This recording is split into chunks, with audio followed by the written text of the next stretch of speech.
आप सभी को राधे राधे। श्री कुंज बिहारी श्री हरिदास। आज मैं आप लोगों को एक ऐसी सत्य लीला सुनाने वाली हूँ जिसे सुनकर आप लोग रो देंगे। आपको अपनी आँखों पर विश्वास ही नहीं होगा कि ऐसा भी हो सकता है। तो आइए पूरी वीडियो ज़रूर देखिएगा, तभी आपको पता लगेगा हमारे लड्डू गोपाल जी की लीला के बारे में। एक हीरे के व्यापारी थे। वह कृष्ण के बहुत बड़े भक्त थे। भगवान की आराधना करते, ईश्वर से प्यार करते थे। एक दिन उनके मन में आया कि लड्डू गोपाल घर पर होने चाहिए, तो वह पास के बाजार से लड्डू गोपाल जी खरीदकर घर लेकर आए। जाकर सेठानी को बोला कि ये लड्डू गोपाल है, इनकी सेवा ऐसे की जाती है।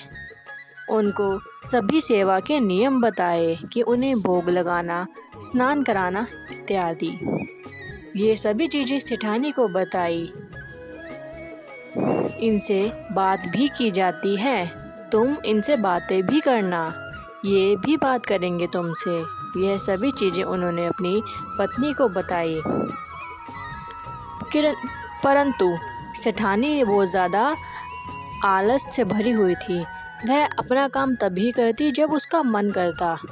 तो वह मन में सोचती कि पहले काम कम था, जो यह और ले आए मेरे लिए काम। ऐसा मन में सोचती वो। परंतु जो उनके पति थे वह उन्हें कहती ठीक है। वह प्रतिदिन सेवा करती उनकी। जैसे रोज़ वह उठती, उन्हें श्रृंगार करती, उन्हें भोग लगाती।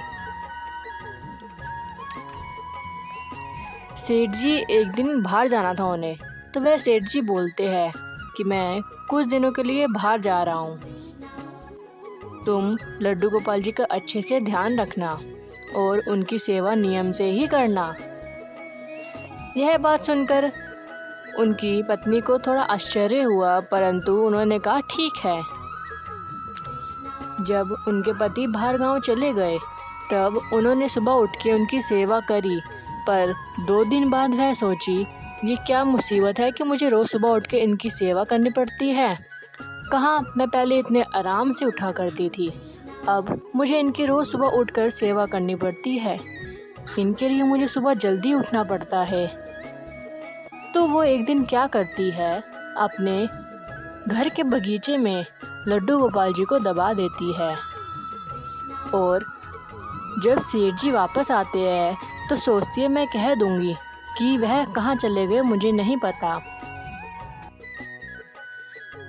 हफ्ते बाद सेठ जी घर वापस आए और वह आते ही लड्डू गोपाल जी के बारे में पूछने लगे कि लड्डू गोपाल कहाँ हैं। तो सेठानी बोली, मुझे नहीं पता वह कहाँ है, आप ही देख लो, यहीं कहीं होंगे। मुझे तो 2 दिन से वह मिल ही नहीं रहे, लगता है उन्हें मेरी सेवा स्वीकार ही नहीं थी। यह बातें सुनकर सेठ जी बहुत ही ज़्यादा उदास हो जाते हैं। वह हर जगह उन्हें ढूंढते हैं पर उन्हें नहीं मिलते। फिर वो कहते हैं कि हो सकता है मेरी ही कोई सेवा में कमी होगी। यह बात वो कहकर अंदर कमरे में चले जाते हैं। ऐसे ही दिन बीतते जाते हैं। कुछ समय बाद बगीचे में माली आता है, जो कि खुदाई कर रहा होता है। तो माली को क्या दिखता है, लड्डू गोपाल जी का विग्रह। माली बहुत ज़्यादा प्रसन्न होता है और सेठानी के पास दौड़ता हुआ जाता है और कहता है, देखिए सेठानी, मुझे लड्डू गोपाल जी मिले हैं। मैंने खुदाई करी तो मुझे लड्डू गोपाल जी का विग्रह मिला है। देखिए, भगवान स्वयं खुद ही हमें दर्शन दे रहे हैं। तो सेठानी उस पर चिल्लाने लगती है, क्यों, तुम पागल हो? तुम्हें सिर्फ मैंने काम करने को बोला है ना, ये फालतू काम क्यों कर रहे हो? तो माली उदास हो जाता है। तो सेठानी कहती है, एक काम करो, यह तुम्हें मिले हैं ना, तुम ही अपने घर ले जाओ और आज के बाद नौकरी पर आने की ज़रूरत नहीं है। यह बात सुनकर माली बहुत ही उदास होता है और अपने घर लौट जाता है। घर लौटने के बाद अपनी बीवी को लड्डू गोपाल जी देता है और कहता है, देखो, मुझे खुदाई में लड्डू गोपाल जी मिले। तो वह बहुत ही दोनों खुश होते हैं और उनको अच्छे से मंदिर में स्थापित करके उनकी पूजा करते हैं, उनका रोज़ श्रृंगार करते हैं। ऐसे ही दिन पर दिन बीतते जाते हैं। तो कुछ समय बाद माली सोचता है भगवान हमारे घर मिले हैं तो क्या ये मेरे लिए अच्छा है या बुरा है, क्योंकि इनके मिलते ही तो मेरी नौकरी चली गई। अब मैं क्या करूं? तभी वो बगीचे में देखता है कि बहुत ही अच्छे फूल उगे होते हैं। उनके घर के बाहर से कोई इंसान जा रहा होता है। वो कहता है कि ये तुम्हारे घर में उगे हैं फूल? तो वो कहता है हाँ। वो तो इंसान कहता है व्यक्ति कि तुम्हें पता है ये कितने महंगे फूल है? वो कहता है नहीं। कहते तुम इसकी बाज़ार में जाकर कीमत लगाओ, देखिए आप कितने महंगा बेचेंगे इसे। तो उसके कहने पर वो बाज़ार में फूल लेके जाता है और उन्हें वहाँ बेचता है। तो वहाँ पे वह देखता है कि ये सच में बहुत ही ज़्यादा अद्भुत फूल है। तो ये फूल बेचते बेचते ही वो बहुत ही अमीर हो जाता है। तभी कुछ दिन बाद जो सेठानी होती है वो उसके घर पे गेट खटखटाती है और भीख मांगती है कि मुझे कुछ दे दो। तभी उसे माली पहचान जाता है और कहता है सेठानी जी आप? तो सेठानी कहती है मैंने पहचाना नहीं, तुम कौन हो? तो माली सारी अपनी कहानी सुनाता है। सेठानी को और अपनी आंखों पर विश्वास ही नहीं होता। वो कहती है तुम इतने अमीर हो गए, तुम इतने धनी कैसे हो गए? वो सब कहानी बताता है कि कैसे लड्डू गोपाल जी की वजह से ही उनके घर में इतनी बरकत हुई है। तो सेठानी रोने लगती है और कहती है मुझे माफ़ कर दो, मैंने ही लड्डू गोपाल जी को मैंने मिट्टी में दबाया था और तुम्हें मैंने शुभ अशुभ कहा था।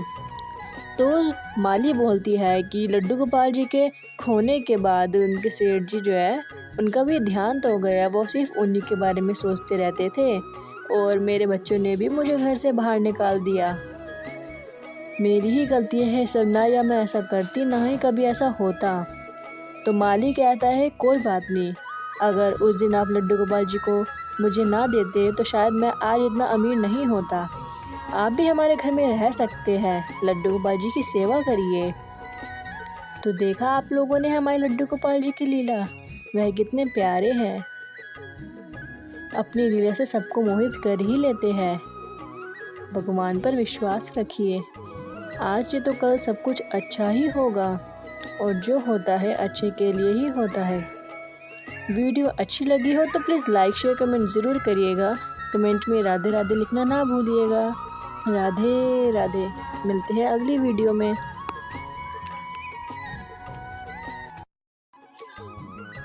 आप सभी को राधे राधे। श्री कुंज बिहारी श्री हरिदास। आज मैं आप लोगों को एक ऐसी सत्य लीला सुनाने वाली हूँ जिसे सुनकर आप लोग रो देंगे। आपको अपनी आँखों पर विश्वास ही नहीं होगा कि ऐसा भी हो सकता है। तो आइए पूरी वीडियो ज़रूर देखिएगा, तभी आपको पता लगेगा हमारे लड्डू गोपाल जी की लीला के बारे में। एक हीरे के व्यापारी थे। वह कृष्ण के बहुत बड़े भक्त थे, भगवान की आराधना करते, ईश्वर से प्यार करते थे। एक दिन उनके मन में आया कि लड्डू गोपाल घर पर होने चाहिए। तो वह पास के बाज़ार से लड्डू गोपाल जी खरीदकर घर लेकर आए। जाकर सेठानी को बोला कि ये लड्डू गोपाल है, इनकी सेवा ऐसे की जाती है। उनको सभी सेवा के नियम बताए कि उन्हें भोग लगाना, स्नान कराना इत्यादि। ये सभी चीज़ें सेठानी को बताई। इनसे बात भी की जाती है, तुम इनसे बातें भी करना, ये भी बात करेंगे तुमसे। यह सभी चीज़ें उन्होंने अपनी पत्नी को बताई। परंतु सेठानी बहुत ज़्यादा आलस से भरी हुई थी। वह अपना काम तभी करती जब उसका मन करता। तो वह मन में सोचती कि पहले काम कम था, जो यह और ले आए मेरे लिए काम, ऐसा मन में सोचती वो। परंतु जो उनके पति थे वह उन्हें कहती ठीक है। वह प्रतिदिन सेवा करती उनकी, जैसे रोज़ वह उठती, उन्हें श्रृंगार करती, उन्हें भोग लगाती। सेठ जी एक दिन बाहर जाना था उन्हें, तो वह सेठ जी बोलते हैं कि मैं कुछ दिनों के लिए बाहर जा रहा हूँ, तुम लड्डू गोपाल जी का अच्छे से ध्यान रखना और उनकी सेवा नियम से ही करना। यह बात सुनकर उनकी पत्नी को थोड़ा आश्चर्य हुआ, परंतु उन्होंने कहा ठीक है। जब उनके पति बाहर गांव चले गए तब उन्होंने सुबह उठ के उनकी सेवा करी, पर 2 दिन बाद वह सोची ये क्या मुसीबत है कि मुझे रोज़ सुबह उठ के इनकी सेवा करनी पड़ती है। कहाँ मैं पहले इतने आराम से उठा करती थी, अब मुझे इनकी रोज़ सुबह उठकर सेवा करनी पड़ती है। इनके लिए मुझे सुबह जल्दी उठना पड़ता है। तो वो एक दिन क्या करती है, अपने घर के बगीचे में लड्डू गोपाल जी को दबा देती है। और जब सेठ जी वापस आते हैं तो सोचती है मैं कह दूंगी कि वह कहाँ चले गए, मुझे नहीं पता। हफ्ते बाद सेठ जी घर वापस आए और वह आते ही लड्डू गोपाल जी के बारे में पूछने लगे कि लड्डू गोपाल कहाँ हैं। तो सेठानी बोली मुझे नहीं पता वह कहाँ है, आप ही देख लो, यही कहीं होंगे। मुझे तो 2 दिन से वह मिल ही नहीं रहे, लगता है उन्हें मेरी सेवा स्वीकार ही नहीं थी। यह बातें सुनकर सेठ जी बहुत ही ज़्यादा उदास हो जाते हैं। वह हर जगह उन्हें ढूंढते हैं पर उन्हें नहीं मिलते। फिर वो कहते हैं कि हो सकता है मेरी ही कोई सेवा में कमी होगी। यह बात वो कहकर अंदर कमरे में चले जाते हैं। ऐसे ही दिन बीतते जाते हैं। कुछ समय बाद बगीचे में माली आता है जो कि खुदाई कर रहा होता है।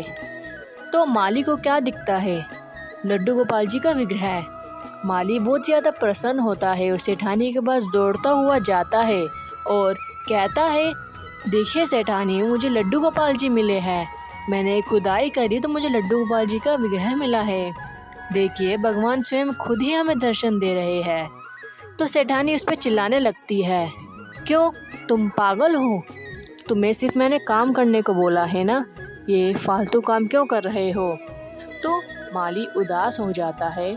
तो सेठानी कहती है एक काम करो, ये तुम्हें मिले हैं ना, तुम ही अपने घर ले जाओ और आज के बाद नौकरी पर आने की ज़रूरत नहीं है। यह बात सुनकर माली बहुत ही उदास होता है और अपने घर लौट जाता है। घर लौटने के बाद अपनी बीवी को लड्डू गोपाल जी देता है और कहता है देखो मुझे खुदाई में लड्डू गोपाल जी मिले। तो वह बहुत ही दोनों खुश होते हैं और उनको अच्छे से मंदिर में स्थापित करके उनकी पूजा करते हैं, उनका रोज़ श्रृंगार करते हैं। ऐसे ही दिन पर दिन बीतते जाते हैं।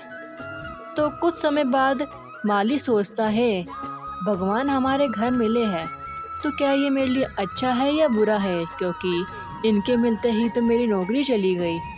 अब मैं क्या करूं। तभी वो बगीचे में देखता है कि बहुत ही अच्छे फूल उगे होते हैं। उनके घर के बाहर से कोई इंसान जा रहा होता है। वो कहता है कि ये तुम्हारे घर में उगे हैं फूल। तो वो कहता है हाँ। वो तो इंसान कहता है व्यक्ति कि तुम्हें पता है ये कितने महंगे फूल है। वो कहता है नहीं, कहते तुम इसकी बाज़ार में जाकर कीमत लगाओ, देखिए आप कितने महंगा बेचेंगे इसे। तो उसके कहने पर वो बाज़ार में फूल लेके जाता है और उन्हें वहाँ बेचता है। तो वहाँ पे वह देखता है कि ये सच में बहुत ही ज़्यादा अद्भुत फूल है। तो ये फूल बेचते बेचते ही वो बहुत ही अमीर हो जाता है। तभी कुछ दिन बाद जो सेठानी होती है वो उसके घर पे गेट खटखटाती है और भीख मांगती है कि मुझे कुछ दे दो। तभी उसे माली पहचान जाता है और कहता है सेठानी जी आप। तो सेठानी कहती है मैंने पहचाना नहीं, तुम कौन हो। तो माली सारी अपनी कहानी सुनाता है सेठानी को और अपनी आंखों पर विश्वास ही नहीं होता। वो कहती है तुम इतने अमीर हो गए, तुम इतने धनी कैसे हो गए। वो सब कहानी बताता है कि कैसे लड्डू गोपाल जी की वजह से ही उनके घर में इतनी बरकत हुई है। तो सेठानी रोने लगती है और कहती है मुझे माफ़ कर दो, मैंने ही लड्डू गोपाल जी को मैंने मिट्टी में दबाया था और तुम्हें मैंने शुभ अशुभ कहा था। तो माली बोलती है कि लड्डू गोपाल जी के खोने के बाद उनके सेठ जी जो है उनका भी ध्यान तो हो गया, वो सिर्फ उन्हीं के बारे में सोचते रहते थे और मेरे बच्चों ने भी मुझे घर से बाहर निकाल दिया। मेरी ही गलती है सब ना, या मैं ऐसा करती ना ही कभी ऐसा होता। तो माली कहता है कोई बात नहीं, अगर उस दिन आप लड्डू गोपाल जी को मुझे ना देते तो शायद मैं आज इतना अमीर नहीं होता। आप भी हमारे घर में रह सकते हैं, लड्डू गोपाल जी की सेवा करिए। तो देखा आप लोगों ने हमारे लड्डू गोपाल जी की लीला, वह कितने प्यारे हैं, अपनी लीला से सबको मोहित कर ही लेते हैं। भगवान पर विश्वास रखिए, आज नहीं तो कल सब कुछ अच्छा ही होगा और जो होता है अच्छे के लिए ही होता है। वीडियो अच्छी लगी हो तो प्लीज़ लाइक शेयर कमेंट ज़रूर करिएगा। कमेंट में राधे राधे लिखना ना भूलिएगा। राधे राधे। मिलते हैं अगली वीडियो में।